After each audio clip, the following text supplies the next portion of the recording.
มาตรงเฮียนก็คือได้หดผักหดซุปเอ้ยล้างถ้วยล้างบวงอันนี้ผู้เว้ากันเว้าถึกเว้าผิดเดี๋ยวนี้ก็ได้จังได๋สร้างเผือกในอันชนบทเนาะพี่น้องงามสาวงามอันนี้ก็คือแบบงามแบบธรรมชาติพี่น้องก็คือบ่ได้อันตกแต่งอีหยังเนาะพี่น้องก็คือบ่ได้ฉีดบ่ได้ศัลยกรรมอีหยังนี่งามล้วนๆพ่อแม่ให้มาเต็มๆเลยงามได้ไผ่เนาะงามได้พองามได้พอ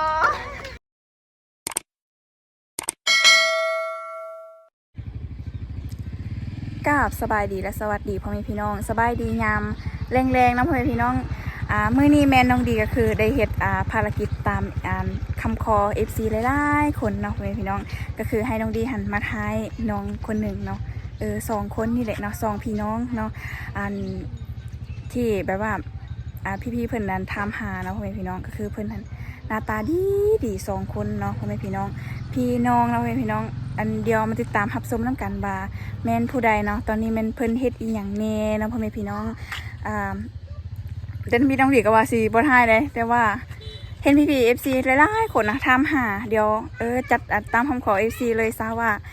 ให้ได้ใจเพิ่นเนาะพ่อแม่พี่น้องเพราะว่าเบิ่งแต่น้องดีหลายกันมันก็น่าเบื่อแน่เนาะพ่อแม่พี่น้องเดี๋ยวน้องดีก็สิให้เบิ่งเนาะว่าตอนนี้น้องๆแม่นเฮ็ดอีหยังและการน้องคนนั้นแม่นผู้ใดเนาะพ่อแม่พี่น้องเดี๋ยวติดตามรับชมนํกันเด้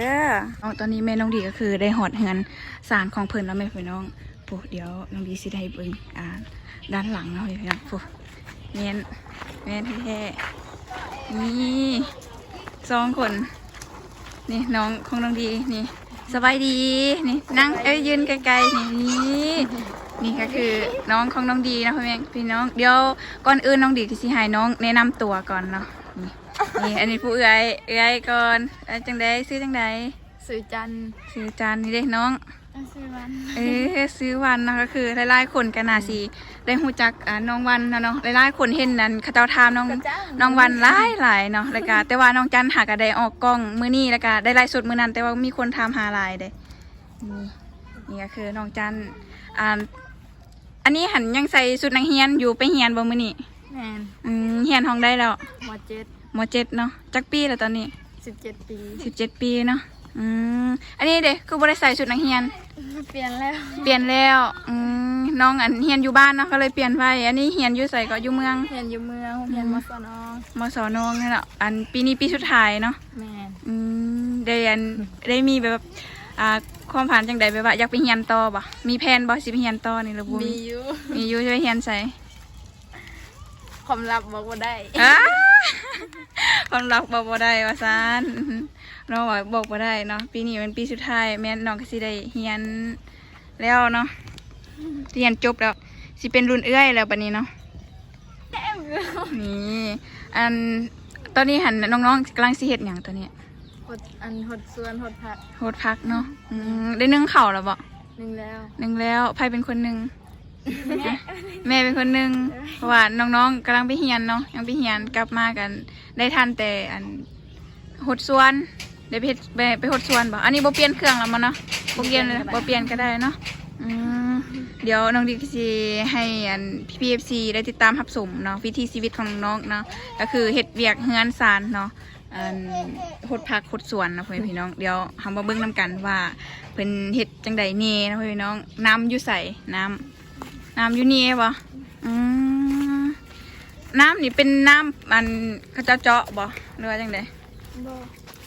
บ่ได้เจาะบ่ขุดเอาต่อน้ำเขาบ่ได้เจาะเองบ่คือบ่เจาะเองใช่นะบ่มีเงินนี่เพื่อนสิตักน้ำนี่เดี๋ยวอันนี้ให้เบิ่งว้าวนี่สุดนักเรียนเลยปีสุดท้ายแล้วนี่2พี่น้องเนาะใหญ่พร้อมกันเลยมีแต่คนหน้าตาดีนี่อีก2 เดือนก็จบแล้วเนาะสิได้ไปเรียนต่อแล้วบัดนี้น้องเป็นคนหาบเนาะวันนี้เนาะนี่ดังเดิมได้นี่เบิ่งนะสาวน้อยน้องพี่น้องป่ะถ่ายนานเลยถ่ายนาน ว้าวโอ้สวนนี่ทางนี้เด้อป้านี่ผลไม้เต็มเลยนี่พี่น้องนี่นี่ปาดนี่ว้าวแบบมันอะใครป้าอันนี้มีสวนซองสวนด้วยนี่นะป้าน้องมีแต่คนดุๆมันๆนะพ่อแม่พี่น้องนี่นะปาดนี่มีสวยกันนี่ ก็หมดบัวแล้วป่ะ นี่ขนาดเพิ่นบ่มีน้ำแต่ว่าพักเพิ่นงามหลายอย่างเลยโอ้ดุมันแบบนี้หันบุดตีผู้บ่าวมาจีบนี่ฮะ ยังบ่มี วะแมนเทวะเพื่อนพี่น้องอันนี้ก็คือน้องๆวิธีชีวิตของน้องๆเท่ๆน้องเพื่อนพี่น้องก็คือได้ขุดผักขุดสวนเอ้ยนี่ผู้บ่าวน้อยนี่ FC นี่ FC หลายๆคนนี่นะนี่นะนี่นี่หลังจากที่เลิกเวียกเลิกเรียนนะเพื่อนพี่น้องมาตรงเรียนก็คือได้ขุดผักขุดสวนเนาะเฮ็ดเวียกเฮือนเวียกซ่านพ่อแม่พี่น้องก็จะประมาณนี้เนาะมีอันนั้นมีเป็ดมีไก่บ่มีบ่จะน่ะเกลือเป็ดเกลือไก่บ่เกลือบ่แม่เกลือเลยเกลือไว้เนาะไปนะนี่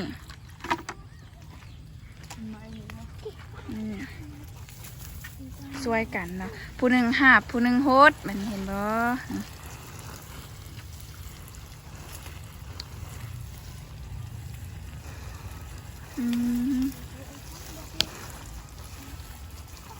แล้วเบิดแล้วเนาะนี่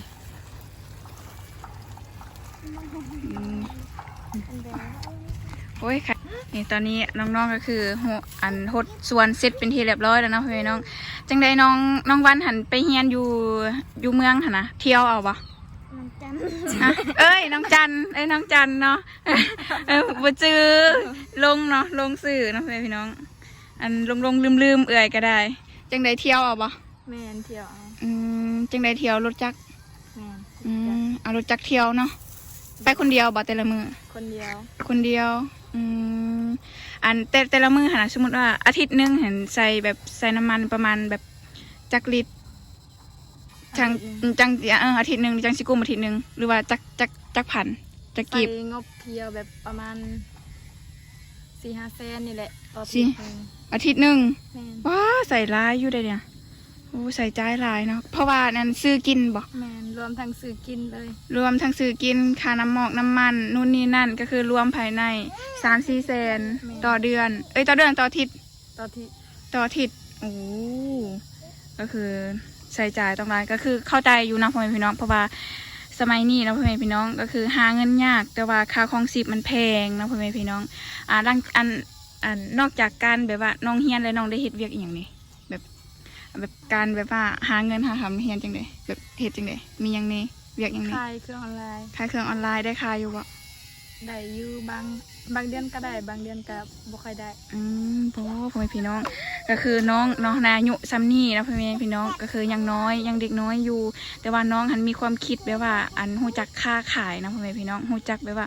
ทำมาหากินเลี้ยงตัวเองได้ขอเงินพ่อแม่หรอบ่ได้ขอละติ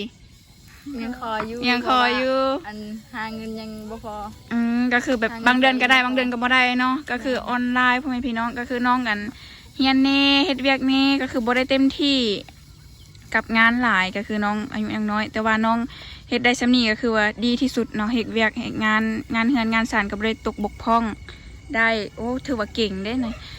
เฮ็ดเวียกออนไลน์ได้นะพ่อแม่พี่น้องอันน้ำมันนี่ก็ประมาณแบบเซนหนึ่งได้บ่ต่ออาทิตย์บ่ได้บ่ฮอดเนาะขนาดไปเที่ยวไปเมืองซื้อ50,000อาทิตย์นึงนี่เซนนึงอาทิตย์นึงเซนนึงค่าน้ำมันได้พ่อแม่พี่น้องเอ้ยนี่เบิ่งความที่แบบว่า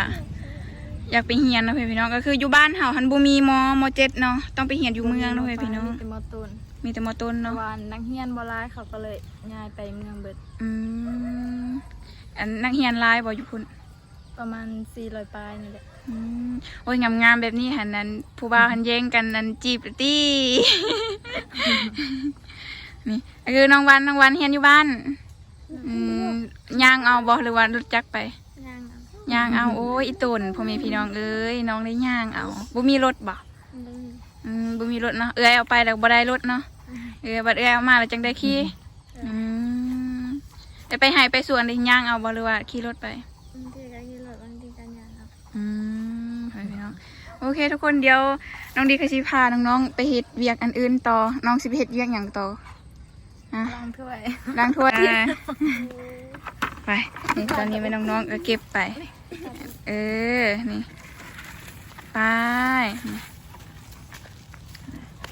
ข้าวๆนะพ่อแม่พี่น้อง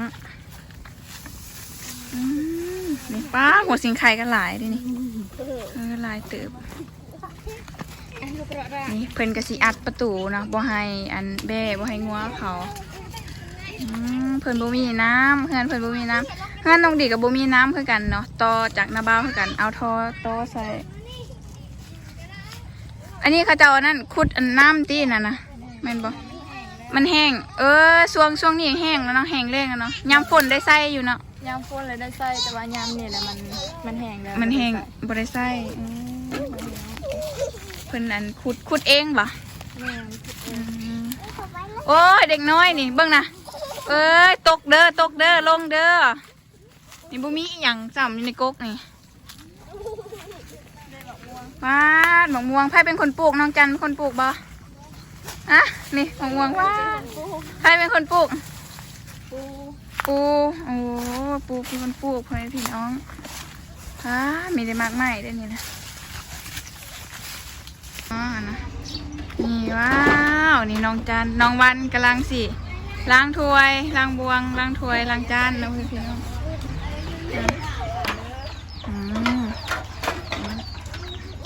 นี่เพิ่นสวยกันพี่น้องอันนี้ก็คือสองพี่น้องเนาะหลังจากที่เลิกเฮียนนะพี่น้องก็คือเลยเลิกเวียกเลิกงานเลิกเฮียนนะพี่น้องเพิ่นก็สิเฮ็ดเวียกอยู่เฮือนนี่อันล้างถ้วยล้างบวงอันนี้ผู้เว้ากันเว้าถึกเว้าผิดอยู่นี่ก็ได้ เรียกมาแล้วถ้วยอ่ะตะมอมาปอร์นี่พ่อพี่น้องเนาะน้องดีกันได้ติดตามวิถีชีวิตอันนี้ก็คือ PPFC เรียกร้องมานะหลายๆคนอยากเบิ่งสาวลาวบ้านปลาเนาะก็คืออันนี้ก็คือจังได๋สร้างเผือกในอันชนบทเนาะพ่อพี่น้องงามสาวงามอันนี้ก็คือแบบงามแบบธรรมชาติพี่น้องก็คือบ่ได้อันตกแต่งอีหยังเนาะพี่น้องก็คือบ่ได้ฉีดบ่ได้ศัลยกรรมอีหยังนี่งามล้วนๆพ่อแม่ให้มาเต็มๆเลยงามได้ไผ่เนาะ งามได้พอง ามได้พอง ามคือดีเนาะ งามคือดีว่าซานเอทีเท่าแล้วเนาะ FC ก็ยังว่าเท่าแล้วอันเอดีหันไปงานแต่งยามใดก็ได้เป็นแต่แขกรับเชิญเพิ่นว่า มือใดสิได้หอดตัวเองบ่มีดอกเนาะ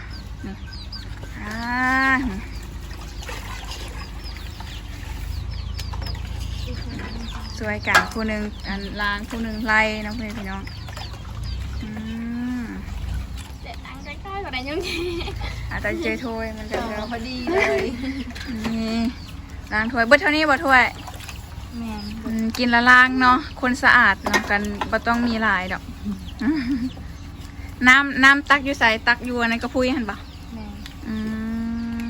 น ต้อน้ำอย่างน้ำปลาบ่หรือว่าน้ำข้าวเจ้าเจาะเอา ตอนน้ำกระเจาะ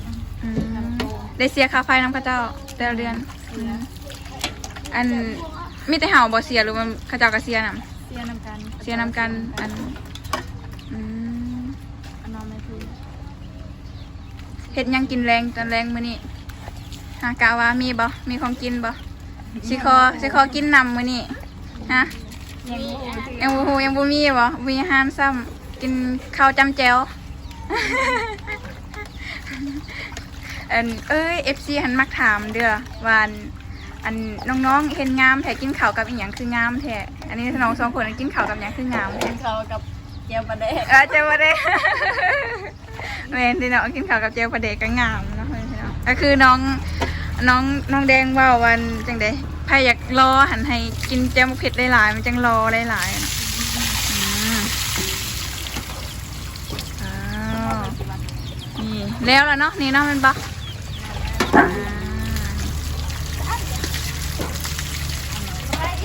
ก็เลยอินโอ้ยขันสันกีอาเราเลย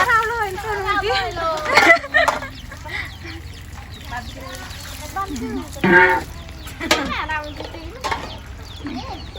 เป็นสีลางอีกเทื่อนึงเพราะว่าอัน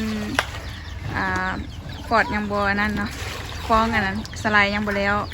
ยังบัวเบิดอันนี้ดิฮะให้ถ่ายในชื่อจังไดฮะชื่อจังไดฮะ ทิพนางทิพ นางทิพย์ เรานี่แม่ โอ้ยบัวซ้ำ ปัดหัวกินกองใส่แบบนิ่มอยู่ ปินกองใส่แล้วเงียบตอนนั้นแหละโอ้ตัวยิ้มอยู่ มาสาม อันนี้ก็คือเบียกประจำวันแบบนี้เห็ดแบบนี้ทุกมือบ่ แม่เดี๋ยวเรียนมาจะเห็น เลือกเฮียนมากะเห็ดเบียกอยู่เฮียนอยู่ซาเลยพี่น้อง แล้ว แต่งอยู่ครัวกินก็เป็นเลยเนาะเป็นจะชิบไปว้ายปีนทางนี้เลย อันนี้ก็คือทางเข้าทางออกได้เป็นวันนี้เห็นบ่ทางเข้าทางออกก็คือประจำของเพิ่นพ่อแม่พี่น้องก็บ่ได้อันผิดเลยนี่เป็นปกติของเพิ่นพ่อแม่พี่น้อง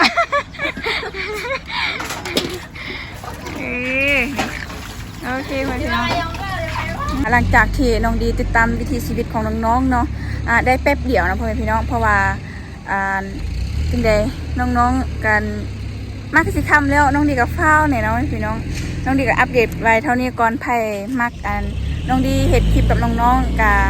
สมัครคอมเมนต์ได้เนาะเดี๋ยวน้องดีก็สิถ่ายอัปเดตให้พี่ๆได้ติดตามรับชมน้ำกันโอเคพี่น้องสำหรับคลิปนี้น้องดีต้องกล่าวคำว่าขอบใจหลายๆเด้อบ๊ายบาย